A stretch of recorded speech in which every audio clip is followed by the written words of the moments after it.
मैं विकास विश्वकर्मा आप सबका स्वागत करता हूं हमारे इस यूट्यूब चैनल में जिसका नाम है विकास स्टडी पॉइंट। सो फ्रेंड्स, इस वीडियो में हम बात करेंगे आप हमारा जो चैप्टर चल रहा था, चैप्टर नंबर 3, सत्ता के नए केंद्र, उसके अगले पार्ट के बारे में। ठीक है, वो पार्ट नंबर 1 था, ये पार्ट नंबर 2 है। सो जिन बच्चों ने नहीं देखा है पार्ट नंबर 1, जाके आप देख सकते हो। ठीक है, डिस्क्रिप्शन में लिंक उसका दे दिया जाएगा या फिर ऊपर आई बटन जो दिखाई दे रहा है उस पर जाके क्लिक करके आप देख सकते हैं। ठीक है, बात करते हैं हमारा जो पांचवा टॉपिक है, सार्क। सार्क आखिर है क्या? SAARC, south Asian association of regional corporation, ये इसका फुल फॉर्म होता है। बहुत ही ज्यादा इंपॉर्टेंट है पेपर के हिसाब से। सो फ्रेंड्स, इस चीज को अच्छे से समझना। ठीक है, पहले इसका फुल फॉर्म के बारे में बात कर लेते हैं क्योंकि एक नंबर में आता है फुल फॉर्म। ठीक है, एक नंबर में इसका पूछा जाता है। तो देखिए, एस से हो गया साउथ, ए से हो गया एशियन, ए से हो गया एसोसिएशन, और आर से हो गया रीजनल, और सी से क्या हो गया आपका कॉरपोरेशन। तो यानी कि south Asian association of regional corporation. ठीक है, ये इसका क्या हो गया फुल फॉर्म हो गया। आगे अगर बात करें तो अगर इंग्लिश हिंदी में इसका बात करें तो दक्षिणी एशियाई क्षेत्रीय सहयोग संगठन इसका हिंदी में फुल फॉर्म होता है। ठीक है, स्थापना की अगर बात करें तो 1985 में ढाका में हुई थी। ठीक है, मुख्यालय इसका कहाँ पे है, यानी कि हेडक्वार्टर काठमांडू नेपाल में। ठीक, इसके अलावा सदस्य देशों की बात करें तो भारत, पाकिस्तान, बांग्लादेश, श्रीलंका, नेपाल, बांग्लादेश, भूटान और इसके अलावा अफगानिस्तान। यानी कि अगर हम बात करें तो टोटल 8 जो देश हैं इसके सदस्य देश हैं। ठीक है, जैसा कि आप मैप में देख सकते हो, जैसे अफगानिस्तान हो गया, पाकिस्तान, ये हो गया आपका इंडिया। ठीक है, मालदीव ये हो गया, श्रीलंका, बांग्लादेश, भूटान, नेपाल। यानी कि टोटल अगर बात करें तो 8 कंट्रीज हैं जो south Asian association of regional corporation के सदस्य देश हैं। आइए बात समझ में, यहाँ पे सारी चीज आप देख सकते हैं। आगे अगर बात करें तो देखिए, ये जितनी भी चीजें मैंने बता रहा हूं ये सारा चीज क्या है, क्षेत्रीय संगठन। क्या है? क्षेत्रीय संगठन। क्योंकि मैंने आपको पहले ही बता दिया है, एक होता है क्षेत्रीय संगठन, दूसरा होता है अंतरराष्ट्रीय संगठन। क्षेत्रीय संगठन में लिमिटेड देश होते हैं, जैसा कि हमने देखा 8। ठीक है ना, 8 देश हैं, तो इस वजह से ये सार्क जो है एक क्षेत्रीय संगठन है। ठीक है, अब इसके अगर उद्देश्यों की बात करें तो उद्देश्य के देखिए लिखा है कि क्षेत्रीय सहयोग संगठन को बढ़ाना, यानी कि आपस में जो सहयोग की भावना है उसको क्या करना है, बढ़ाना है। आगे अगर बात करें तो सामाजिक, आर्थिक, व्यापारिक, सांस्कृतिक सहयोग को बढ़ाना इसका दूसरा उद्देश्य है। तीसरा, विवादास्पद मुद्दों को बातचीत के द्वारा हल करना। ये तो आप जैसे चीज देख सकते हो, हर एक क्षेत्रीय संगठन के लमसम लमसम उद्देश्य जो है एक दूसरे से रिलेटेड है। ठीक है, आतंकवादियों का विरोध करना, ये तो हर एक क्षेत्रीय संगठन का उद्देश्य होता है। विश्व शांति को बढ़ाए रखना, और इसके अलावा SAFTA, साप्टा और साप्ता के माध्यम से क्षेत्रीय व्यापार को बढ़ावा देना, ये है सार्क के उद्देश्य। ठीक है, सो फ्रेंड्स ये इंपॉर्टेंट है क्योंकि उद्देश्य जो है वो 4 नंबर के क्वेश्चन में पूछता है। आई बात समझ में? आगे अगर बात करें तो SAFTA है क्या? तो south Asian free trade agreement. ठीक है, ये इसका फुल फॉर्म है। तो देखिए, साप्ता से अभिप्राय दक्षिणी एशियाई मुक्त व्यापार से है, यानी कि मुक्त व्यापार क्षेत्र से अभिप्राय सदस्य देश के बीच व्यापार से है जो प्रशुल्क के प्रति प्रतिबंधों से मुक्त हो, अर्थात क्षेत्र में जिसमें वस्तुओं का आवागमन स्वतंत्र हो। यानी कहने का मतलब ये है कि जो 8 देश हैं ये आपस में जो भी ट्रेडिंग करेंगे उसमें जो टैक्स रहेगा वो नहीं लगेगा। ठीक है ना, जो प्रशुल्क होता है वो नहीं लगेगा। ठीक है, अब बात करते हैं SAPTA। तो देखिए, SAPTA से अभिप्राय दक्षिणी एशियाई अधिमानिक व्यापार व्यवस्था से है। ठीक है, जो जैसा लिखा हुआ उस हिसाब से लिखेंगे तो फुल में फुल नंबर मिलेंगे। आई बात समझ में? जिसकी स्थापना कब हुई थी? 1996 में इसकी स्थापना हुई थी। SAPTA के अंतर्गत सार्क देशों ने आपसी व्यापार से विभिन्न वस्तुओं पे मात्रात्मक और गुणात्मक, ठीक है ना, ये हो गया मात्रात्मक यानी कि क्वांटिटी, और गुणात्मक यानी कि क्वालिटी, जैसे प्रतिबंधों को हटा लिया है।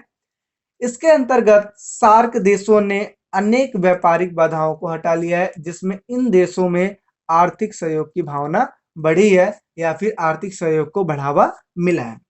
आई होप चीजें आपको समझ में आ रही होंगी। ठीक है, SAPTA और SAFTA।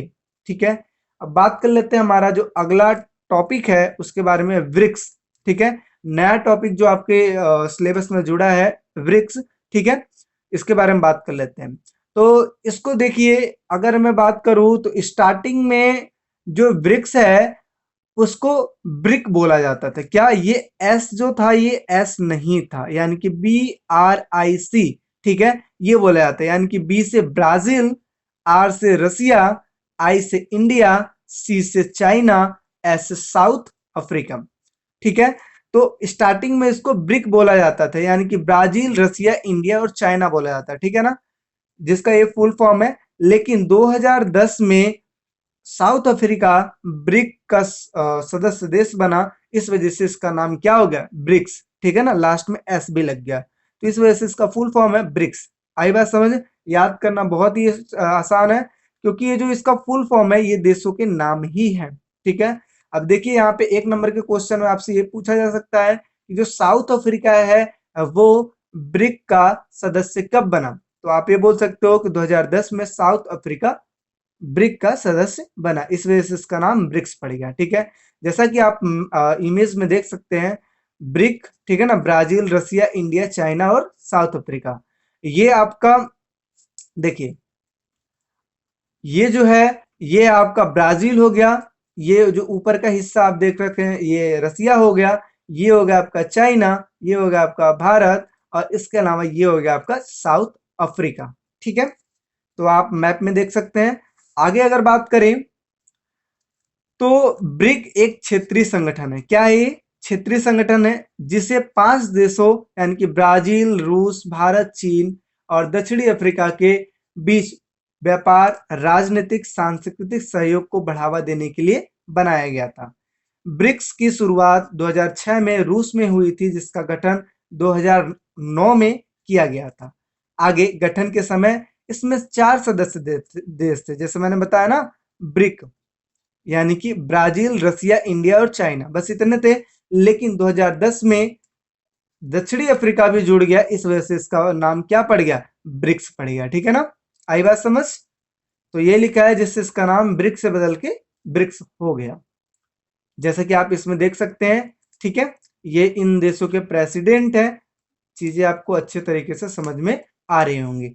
आई होप, देखिए अपने तरीके से मैं बहुत ही बेटर ढंग से समझाने की कोशिश कर रहा हूं, ताकि आपको किसी भी प्रकार का कोई दिक्कत ना हो। अगर बात करें ब्रिक्स के उद्देश्यों की, तो फर्स्ट उद्देश्य इसका यह है कि यूएनओ की सुरक्षा परिषद में सुधार की मांग को बढ़ावा देना है। अर्थात कहने का मतलब यह है कि जो यूएनओ का जो सुरक्षा परिषद है, जिसमें 5 सदस्य जो है स्थायी सदस्य देश है और जो 10 देश है वो अस्थायी सदस्य है, उसमें सुरक्षा परिषद में स्थायी सदस्यों में मांग करना कि जो अन्य अन्य देश हैं उनको मौका मिलना चाहिए सुरक्षा परिषद में स्थायी सदस्य बनने का। ठीक है, तो ब्रिक्स का जो उद्देश्य है वो ये है कि सुरक्षा परिषद को सुधारा जाए। ठीक है, यूएनओ की सुरक्षा परिषद को सुधारा जाए, ये ब्रिक्स का पहला उद्देश्य है। दूसरा, आयात निर्यात को सरल बनाना, आपसी सहयोग द्वारा विश्व की गति को तेज करना, सॉरी, विकास की गति को तेज करना। अर्थात कहने का अर्थ ये है कि जो आपस में सहयोग करेंगे जिसके द्वारा विकास की जो गति है वो तीव्र हो जाएगी। एक दूसरे की सुरक्षा को सुरक्षित बनाए रखना, ये भी इसका उद्देश्य है। आगे, चुनौतियों का मिलजुल कर समाधान करना। ठीक है ना, चुनौतियों का मिलजुल कर समाधान करना, ये इसका उद्देश्य है। आगे अगर बात करें, नोट, ब्रिक्स के सभी देशों ने मिलकर 2014 में एक बैंक का निर्माण किया है जिसका नाम है NDB, यानी कि न्यू डेवलपमेंट बैंक। आई बात समझ। आगे अगर बात करें तो ब्रिक्स के विशेषताएं, जैसे पहला, ब्रिक्स देशों में विश्व का लमसम 40% जनसंख्या रहती है। अर्थात कहने का मतलब ये है कि जो ब्रिक है ना, ब्रिक्स, इसमें जो देश है, देश में रहने वाली जनसंख्या इतनी है कि अगर 100% में कैलकुलेट करें तो 40% जनसंख्या इन 5 देशों को मिलाकर निकलेगी। आई बात समझ में, जिसमें चीन जो है पहले नंबर पे आता है जनसंख्या के मामले में पूरे विश्व में, और इंडिया है जो दूसरे नंबर पे आता है। आई बात समझ। अगर ये पहले और दूसरे नंबर पे आ रही है, इसका मतलब आप ये मत समझना कि ये अच्छी बात है। ये इस वजह से अच्छी बात नहीं, क्योंकि जनसंख्या वृद्धि जो है, जनसंख्या ज्यादा, पॉपुलेशन अगर ज्यादा रहेगी, संसाधनों का ज्यादा यूज होगा, और जिसकी वजह से जो देश का डेवलपमेंट है वो कम होगा। इसी वजह से जनसंख्या को नियंत्रण में करते हुए संसाधनों का अच्छा यूज करना और करके अपनी जीडीपी को ग्रोथ करना, ये किसी भी देश का विकास का प्रोसेस है। ठीक है ना। आगे अगर बात करें दूसरे पॉइंट की, तो विश्व में सबसे ज्यादा जनसंख्या वाले मुख्य दो देश हैं, जैसे चीन और भारत, जैसा कि मैंने आपको ऊपर बता दिया है। आगे, दुनिया के व्यापार का लमसम 18% हिस्सा इन देशों का है। ऐसा अनुमान लगाया जाता है कि 2030 तक यह समूह अमेरिका से भी आगे निकल जाएगा। ठीक है। अगर आगे बात करें जीडीपी में, तो 23% हिस्सा है ब्रिक्स का। अगर 100% की बात करें तो उसमें 23% जो हिस्सा है वो ब्रिक का हिस्सा है। ठीक है। आगे अगर बात करें तो एनडीबी बैंक का जो गठन हुआ है, एनडीबी जैसा कि हमने ऊपर बात किया है कि 2014 में ब्रिक देशों ने मिलकर एक बैंक का निर्माण किया था, जिसका नाम रखा था एनडीबी, यानी कि न्यू डेवलपमेंट बैंक। तो भारत द्वारा ब्रिक्स के देशों को एक बैंक बनाने का सुझाव दिया गया। 2014 में गठन हुआ यह बैंक, जिसका नाम रखा गया न्यू डेवलपमेंट बैंक। मुख्यालय कहाँ पे है? संघाई यानी कि चीन में है। क्षेत्रीय कार्यालय कहाँ पे है? दक्षिणी अफ्रीका में स्थित है। आगे अगर बात करें तो वर्तमान में इसके अध्यक्ष केवी कामत हैं, और यह एक क्या है? भारतीय है। तो याद रखिएगा, ये एक नंबर के क्वेश्चन में पूछा जा सकता है। इस बैंक की कुल पूंजी 100 बिलियन डॉलर है। कितना है? 100 बिलियन डॉलर है, जिसमें 41% जो है वो चीन का है, 18% भारत का, ब्राजील का 18%, रूस का 18% और दक्षिणी अफ्रीका का 5%। यानी कि टोटल कैलकुलेट कर लिया जाए तो 100% है, यानी कि 100 बिलियन डॉलर में ये रेशियो में डिवाइड किया गया है। इन देशों ने इतना मिलकर सपोर्ट किया है। ठीक है, जिसकी वजह से बैंक का निर्माण हो पाया है। तो याद रखिएगा ये चीज, क्योंकि न्यू सिलेबस है, तो इस वजह से इसमें से क्वेश्चन पूछने के चांसेस हैं। ठीक है ना। एनडीबी बैंक का सिंबल ये है। आई बात समझ में। आगे अगर बात करें तो एनडीबी बैंक के कार्य हैं, क्या है? पहला, यह बैंक सदस्य देशों को आसान किस्तों में क्या देता है? लोन देता है। सदस्य देशों को आर्थिक सुझाव देता है, और सदस्य देशों की तकनीक प्राप्त करने में सहायता देता है, यानी कि विभिन्न प्रकार की जो टेक्नोलॉजियां हैं ये प्राप्त करने में सहायता प्रदान करता है, जैसे लोन वोन दे के, है ना। आगे अगर बात करें तो ये यहाँ तक आपका एनडीबी बैंक के कार्य, यानी कि हम देखें तो इस तरीके से हमारा जो टॉपिक था ब्रिक का वो ऑलमोस्ट कंप्लीट हो गया है। बाकी जो लास्ट पार्ट आने वाला है, उस पार्ट में आपका जो चैप्टर है वो ओवर हो जाएगा। ठीक है। ये आपका सेकंड पार्ट है जो सार का, ये कंप्लीट हो गया ऑलमोस्ट। ठीक है। और जो थर्ड पार्ट आएगा, थर्ड पार्ट में ये जो चैप्टर है आपका सत्ता के नए केंद्र, ये ओवर हो जाएगा। तो आई होप आपको सारी चीजें अच्छे ढंग से समझ में आएगी।